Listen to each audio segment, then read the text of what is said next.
Gold trusted gold buyers మీరు తాకట్టు పెట్టిన బంగారాన్ని విడిపించి ఈ రోజు ఉన్న మార్కెట్ ధరకు కొనబడును. ఎంత కష్టపడే తత్వం ఉన్నా, ఎంత నిజంగా టాలెంట్ ఉన్న వాళ్ళు ఉన్నా, అందరూ షైన్ కారు చూసారా, ఒక టర్నింగ్ పాయింట్ వస్తుంది లైఫ్ లో.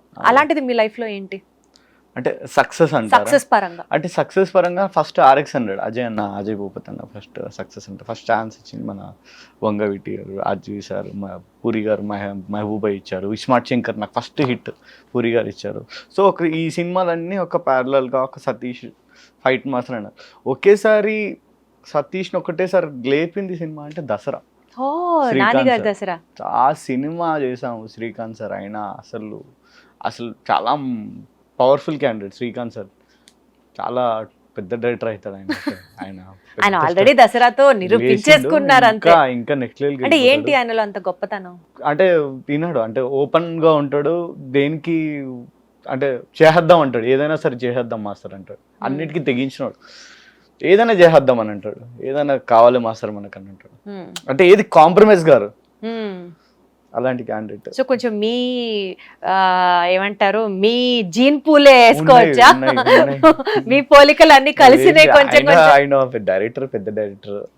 అదే ఎప్పుడు ఏదో ఒకటి సాధించాలి అని తప్పన ఉంటుంది కదా. అలా టీం వర్క్ గా సాలిడ్ గా ఉంటది ఇద్దరికి. బట్ చాలా అది దసరా తర్వాత లైఫ్ అనేది. దసరా తర్వాత సరిపోదా శనివారం వివేక్ సార్ ఇచ్చారు, వివేక్ అత్రేయ గారు. దాని తర్వాత ఇంకా నెక్స్ట్ రిలీజ్ అవుతే మన సంక్రాంతికి. సో ఇప్పుడు ఇలా అనుకోవచ్చా, పూరి గారి సినిమాలకి వరుసగా మీరే, నాని గారి సినిమాలకి వరుసగా మీరే, తర్వాత ఇంకా అనిల్ గారి సినిమాలకి మీరే అవుతారు, వెంకటేష్ గారి సినిమాలకి మీరే, చిరంజీవి గారి సినిమాలకి మీరే అనుకోవచ్చా? అట్లాగా అనుకోండి. హోప్ఫుల్లీయా? ఆశ అయితే ఉంది చేయాలి అని మీకు? చేయాలని మేడం. అంటే చేయడం అంటే మనకంటూ ఒక రావాలి సాలిడ్ గా, ఆడియన్స్ కూడా ఎంజాయ్ చేయాలి మన ఫైట్లకి. అలా చేస్తేనే చేయాలా, ఏదో చేసామా పోయామా అని అంటే ఆ ఫైట్ కూడా మనకొద్దు. చేస్తే పవర్ఫుల్ ప్యాకెడ్గా ఉండాలి. ఆ విజువల్స్ కొడతా ఉంటే నేను కూడా వెళ్ళి చూస్తాను శ్రీరాముల్లో సినిమా, నా సినిమా అక్కడే చూస్తాను ఫ్యామిలీతో వెళ్ళి. సో నేను కూడా ఎంజాయ్ చేస్తాను అందరితో పాటు. ఆ విజువల్స్ కొడుతుంటే నాతో పాటు మా పిల్లలు కూడా ఉంటారు, వాళ్ళు కూడా ఎంజాయ్ చేస్తారు, వాళ్ళు కూడా పేపర్స్ ఎగరేస్తారు. సో నాకు ఆ సక్సెస్ అబ్బా సూపర్గా ఉంది. యాక్చువల్గా హీరో ఎలివేషన్ షాట్స్, కొన్ని సార్లు ఫైట్ లో హీరో ఇంట్రడక్షన్ షాట్స్, ఇట్లాంటివన్నీ స్టంట్ కొరియోగ్రఫీ మీదే చాలా డిపెండ్ అయి ఉంటాయి. ఎందుకంటే ఒక హీరోకి ఒక సినిమాలో ఎలివేషన్ వచ్చింది అని అంటే దానికి యాక్షన్ చాలా ఇంపార్టెంట్. ఒక్కొక్క హీరో మేనరిజం కి మీరు ఒక్కొక్క రకంగా డిజైన్ చేస్తారా? ఎట్లా జరుగుతుంది ఆ క్రియేటివ్ ప్రాసెస్? అది స్టోరీయే మేడం. డైరెక్టర్ వాళ్ళ మొత్తం స్టోరీ రాసేసుకుంటారు, వాళ్ళే మేనరిజం అనేది మొత్తం వాళ్ళే తీసుకొస్తారు. జస్ట్ మాకు ఫైట్ కంపోజ్ చెప్పేసి మాస్టర్ ఈ ఫైట్ ఇలా ఉంటుంది, ఇలా తీయాలని అంటారు. వాళ్ళే మొత్తం మేనరిజం డిసైడ్ చేసేది మొత్తం వాళ్ళే, క్రియేటివ్ మొత్తం వాళ్ళ స్టోరీ రైటింగ్ తో దాంట్లోనే ఉంటది కథ. కానీ ఇప్పుడు ఫైట్స్ లో కూడా చాలా రకాలుగా క్రియేటివ్ గా చేస్తున్నారు కదా. లైక్ ఫర్ ఎగ్జాంపుల్ మీకు దసరా సినిమా తర్వాత అంత పేరు వచ్చింది అని అంటే నాని గారిలో ఉన్నటువంటి అవును ఆ యాంగిల్ ని మీరు చూపించినట్లుగా ప్రాబబుల్లీ ఎవరు చూపించి ఉండకపోవచ్చు ఆ ఫైట్ సీక్వెన్స్ లో. కొంచెం ఆయన కూడా చాలా హార్డ్ వర్క్ చేసిండు మేడం. నాన్నగారు మట్టిలో దుమ్ములో అసలు ఆయన వేరే లెవెల్ హార్డ్ వర్క్ చేసిండు. సో చాలా కష్టపడతాడు దేనికైనా సరే. ఆయన మొన్న హిట్ 3లో కూడా దెబ్బ తగిలింది కదా ఇక్కడ.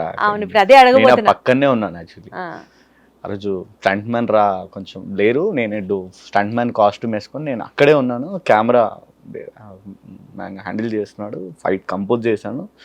అటు వెళ్ళాల్సిన ఇటు వచ్చాడు. సారీ దీనికి నా దగ్గర ఉన్న ఒక చిన్న క్లాత్ ఉంటుంది, అది తీసుకొని ఆర్పాలి, దాన్ని ఫైర్ని ఆర్పాలి. ఇలా రాగానే కెమెరా వచ్చి టప్పున కొట్టేది. అప్పటికి బిఫోర్ రిహార్సల్ చేసాము, ఆయన అక్కడి నుంచి వెళ్ళాలి, అన్నీ డిజైన్ చేసేసుకున్నాం. టక్కున సెకండ్లో అయిపోయింది.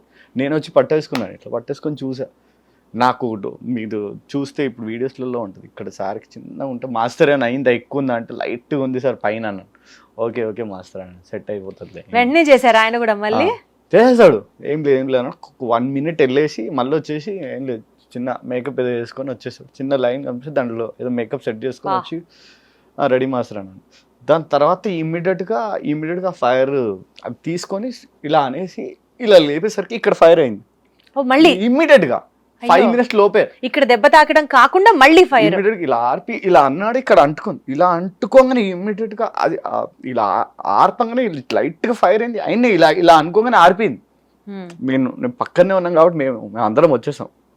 నేను ఉండే ఫైటర్లు అందరూ వచ్చి ఇలా కొట్టాం, బట్ ఏం కాదు. మాస్టర్ ఏమైనా అయిందా, కాలేందా, మళ్ళీ సెకండ్ టైం కూడా అడిగింది. కాదు ఏం కాలేదు సార్ లైట్గా. మళ్ళీ వెళ్ళి నేను అప్పుడు 2 times అయ్యే వరకు నాకు ఇంకా మైండ్ అంతా పని చేయలేదు. మన హీరో మన లొకేషన్ ఏమవుతుంది అన్నట్టు ఒక 2 minutes బ్లాంక్ అయిపోయి వచ్చి హెయిర్ చిన్న ఏదో వేసుకొని ఇట్లా మేకప్ హెయిర్ కొంచెం సెట్ చేసుకొని లేదు మాస్టర్ చేసేద్దాం మేడం. అసలు ఆడియన్స్ ని ఎంటర్టైన్ చేయడానికి ఎంత కష్టపడతారండి ఇండస్ట్రీలో. ఒక్కొక్క లైవ్గా అయింది, మీకు వీడియోస్ కూడా మన రీల్స్లో దేంట్లో ఉన్నాయి కదా, దాంట్లో బేసికల్ గా హిట్ 2 కూడా మీరే చేశారు కదా. హిట్ 2 మన శేష్ అన్నది అడవిశేష్ గారితో చేశారు. దీంట్లో కూడా చేసా, క్లైమాక్స్ లో కొంచెం పార్ట్ చేసా. అడవిశేష్ అన్నది కొంచెం శేష్ గారిది జస్ట్ చిన్న part. Hit 3 especially cinema release కి ముందరే నాని గారే చాలా ప్రెస్ రిలీజ్ లో ఈవెంట్లలో చెప్పారు, ఇది ఫుల్ యాక్షన్ ప్యాక్డ్ సినిమా ఉంటుంది, పిల్లలు అసలు రావద్దు అని. ఇంత అంటే స్టోరీ మొత్తం యాక్షన్ మీదే నడిచే సినిమాల్లో మీ మీద వర్కింగ్ ఎక్కువ ఉంటుందండి, ప్రెషర్ ఎక్కువ ఉంటుందా? అట్లేం లేదు మేడం, డైరెక్టర్ గారు ముందే చెప్తాడు, మొత్తం మీరు రిహార్సల్ చేసి ఆయనకి మేము వాట్సాప్ చేస్తాం. శైలేష్ గారు మొత్తం ముందే చూసి నాకు ఇది కావాలి మాస్టర్, ఇది బాగుంది, ఇక్కడ ఇది చేయండి అని. ఆయనకు నచ్చకపోయినా మళ్ళీ ఇంకొక రోజు రిహార్సల్ అడిగి ఇంకో రోజు రిహార్సల్ పెట్టి చేపిస్తాడు. ఆయన సెలెక్ట్ చేసుకుంటాడు, మాస్టర్ ఇది బాగుంది. ఆయన బాగుందంటేనే నేను హ్యాపీగా వెళ్ళి చేయగలుగుతాను. ఆయన బాగాలేదు మాస్టర్ ఇంకోసారి చేద్దామని నేను చేస్తూనే ఉంటాను, మళ్ళీ కలుస్తూనే ఉంటాను. ఆఫీస్కి వస్తాడు, చాలా ఉంటాయి. అంటే ప్రీ ప్లాన్ ఉంటుంది దీనికి, డైరెక్ట్గా మీరు రిహార్సల్కి ఇవ్వడం ప్లాన్ చేసుకొని మేము అట్లా మీరు చాలా ఇన్నోవేటివ్గా ప్లాన్ చేసిన సీక్వెన్సెస్ డైరెక్టర్స్ దగ్గరికి వెళ్ళిన తర్వాత మారుద్దాం మాస్టర్ అని కొంచెం రిజెక్ట్ చేసిన సందర్భాలు లాంటివి ఏమైనా ఉన్నాయా? ఇది అసలు ఖచ్చితంగా పండుతుంది అన్నది మీ మనసులో ఇంటెన్షన్, కానీ మీరు డైరెక్టర్ గారి దగ్గరికి వెళ్ళిన తర్వాత కానీ హీరో గారి దగ్గరికి వెళ్ళిన తర్వాత కానీ ఇంకొంచెం బాగా చేద్దాం మాస్టర్ అని అంటే కొంచెం నొప్పి అనిపిస్తుంది కదా, అట్లా బాగా చేద్దాం అంటే బాగానే చేద్దామని మాకు కూడా ఉంటుంది కదా, బాగా ఉండాలని అనుకుంటాం కదా. అదే మీరు బాగుంది అనుకొని వెళ్ళడం, వాళ్ళు ఇంకాస్త బాగా చేద్దాం అని అనడం నాకు అట్లా అనిపించదు. బేసిక్గా నాకన్నా బాగుందని అంటే అదే బాగుంటుందని నేను ఒకసారి కంపారిజన్ చేస్తే బాగుందంటే బాగుందని అంట. దాని గురించి ఫైనల్ గా మేము ఎంత గొడవ చేసుకున్నా ఫైనల్ గా రావాల్సింది బెస్ట్ అవుట్పుట్, దాని గురించి ఫైట్ చేయాలి. బేసికల్ గా మాస్టర్ ఇప్పుడు ఏఐ వచ్చిన తర్వాత టెక్నాలజీ మాస్టర్స్ అంటే ఫైట్ సీక్వెన్సెస్ కంపోజిషన్ కూడా ఏఐ చేసేస్తోంది. అంటే టెక్నాలజీ మ్యాన్ పవర్ ని డామినేట్ చేస్తోంది ఈ రోజుల్లో. వచ్చిందా లేదు తెలియదు, డిస్కషన్ ఏమో చేస్తున్నారు దాని గురించి, నాకు అస్సలు ఐడియా లేదు. డిస్కషన్ చేయట్లేదు, అట్లాంటి సీక్వెన్స్ మీరు ఏమైనా ఎదుర్కొన్నారా అంటున్నా. దాని గురించి అయితే నేను ఏం ఎదుర్కోలేండి, దాని గురించి డిస్కషన్ కూడా రాలేదు. ఇప్పుడు ఈ రోజు వరకు మీటింగ్స్లలో వెళ్ళాం కానీ దాని గురించి డిస్కషన్ రాలేదు, ఇంకా బయటికి ఎక్కువ స్ప్రెడ్ కాలేదు అది. యూజువల్ గా ఒక సినిమా సూపర్ హిట్ అయిన తర్వాత ఎవరైనా సరే hero heroine what ever craze బట్టి వాళ్ళ యొక్క రెమ్యూనరేషన్ పెంచేస్తూ ఉంటారు. అలాగా ఈ మధ్య కాలంలో ఫైట్ మాస్టర్స్ రెమ్యూనరేషన్ కూడా బాగా ఇంక్రిమెంట్ అవుతోంది అని విన్నాం. ఈ నేపథ్యంలో మీరు దీన్ని ఎలా మేనేజ్ చేస్తారు, లేకపోతే మీరు కూడా పెంచేసి ఫుల్ డిమాండ్ ఉన్నా కదా ఎప్పుడు ఇన్ని సినిమాలు? అంటే మొత్తం మా మేనేజర్ చూసుకుంటాడు మొత్తం, అంటే ఆయన ఏమన్నా సరే అకౌంట్స్ అని అదే ఇంకా సతీష్ గారిని కాంటాక్ట్ చేయాలి అని అంటే కాలిపోతుంది అన్నట్టు ఉంటాయి రేట్లు అని. ఇది అయిపోయిన తర్వాత నేను ఆయన నంబర్ ఇస్తాను, మీకు కాల్ చేసి అడగండి. ఎందుకు మిమ్మల్ని అడుగుతాను డైరెక్ట్ గా, అతను మీటింగ్ అయిపోయినాక హ్యాపీగా చెప్తాడు. సో ఫైట్ సీక్వెన్సెస్ లో అండి డిఫరెంట్ టైప్స్ ఆఫ్ కొత్త సీక్వెన్స్లు వస్తున్నాయి కదా. ఒకప్పుడు ఫైటింగ్ అంటే ఒక హీరో ఇట్లా పరిగెత్తుకుంటూ విలన్లు వీళ్ళు వస్తూ ఉంటే పరిగెత్తుకుంటూ ఫైట్ చేసి కొడుతూ ఉండడం, దాని తర్వాత గాల్లో ఫైటింగ్ లో ఇట్లా చాలా రకాల యాక్షన్ సీక్వెన్సెస్ వస్తుండే, రోప్ ఫైట్స్. ఇప్పుడు ఏం నడుస్తుంది అసలు? ఇప్పుడు అంతా ఫైట్ ఎలా అయిపోయింది అంటే మేడం, కొత్తగా చూపించాలి, న్యూగా రియల్గా కొంచెం డిఫరెంట్గా ఫైట్లు ఉండాలా. అంటే మనం ఏం చేయడానికి వచ్చాం, మనం ఏం చూపించాం, కొత్త స్క్రీన్ స్టోరీ ఎలా ఉంది దాని తగ్గట్టు డిజైన్ చేయడం ఫైట్. అంటే స్టోరీకి తగ్గట్టుగా డిజైన్ చేసిన సతీష్ గారు జెన్యూన్ గా హీరోస్ కి రోప్స్ కట్టేసి గ్రాఫిక్స్ ని యూజ్ చేసుకొని కూడా ఫైట్స్ ని చేస్తున్నారు. అది న్యాచురల్ ఫీల్ రావడానికి చాలా కష్టపడుతున్నారు. అవును. సో ఆ సీక్వెన్స్ గురించి ఎక్స్ప్లెయిన్ చేయండి. అంటే నిజంగా ఒక యాక్టర్ ఒక సీన్ లో ఉండి ఫైట్ చేయడం వేరు, గ్రాఫిక్స్ హెల్ప్ తో దాన్ని న్యాచురల్ గా చూపించడం వేరు. బట్ మీ పాయింట్ ఆఫ్ వ్యూలో చెప్పండి, ఏది కష్టం? ఇన్ఫాక్ట్ మేడం ఈ రెండిటి కంటే స్టోరీ డిమాండ్ చేస్తుంది కదా, స్టోరీ సిచ్యువేషన్ ఏదైతే డిమాండ్ చేస్తుందో దాన్ని పట్టుకొని ఫైట్ కంపోజ్ చేస్తే బెస్ట్ హిట్ అని నా ఒపీనియన్.